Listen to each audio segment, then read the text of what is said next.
So guys, good morning. Para maliwanagan kayo sa ating ginawa last time at maraming nagdududa. So ito ipapakita ko sa inyo ang proseso, no? So pagmasdan ng maigi. So una natin kailangan is yung lapis na may tahala dito sa dulo at baso na walang kalaman-laman.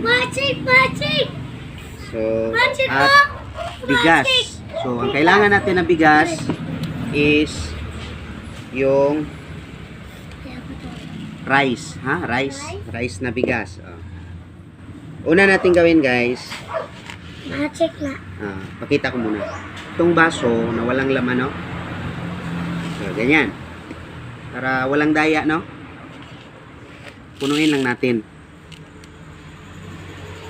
Puno siya. Magic na. Then, sabi ko, takpan nyo. Takip nyo, diinan nyo talaga yung pagkatakip sa bigas. Then, itusok nyo ang lapis. Hanggang maramdaman nyo na nakaabot na yung kanyang dulo, yung nakatahal, sa pinaka ilalim. Tsaka, pindutin mo dito ng katatlo.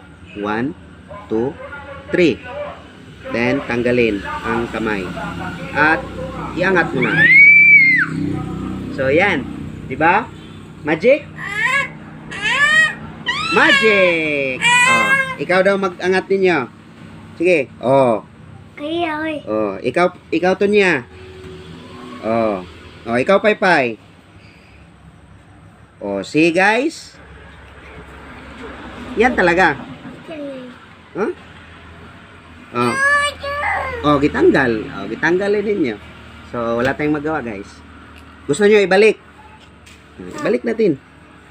Itanggal, ha? Ibalik natin. Baka may duda. Op.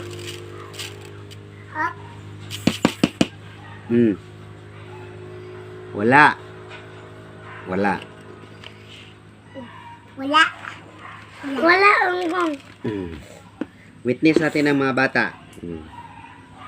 Then, diin. Isa pa. After pagdiin, itusok nyo talaga hanggang makaabot sa pinakadulo yung tip ng lapis. No? Then, after nyan, pindot ka katatlo. Isa, dalawa, tatlo. Oh, arsapay. Oh. See? Ikaw to niya. Arsa. Oh. Ikaw ninyo. Arsa. Oh, see? Wala. Wala, guys. So, pakita natin kung meron bang daya. Tanggalin natin. Ibuhos. O ninyo. Ayun. So, purely bigas lang talaga siya, mga kabutyok, no? Wala tayong nilagay na para pampakapit. O, ayun. Ayun ko na kayo makalat ang kwan. So, that's all for today, mga kabutyok. Hope wala na yung mga kadudahan nyo dyan. Thank you!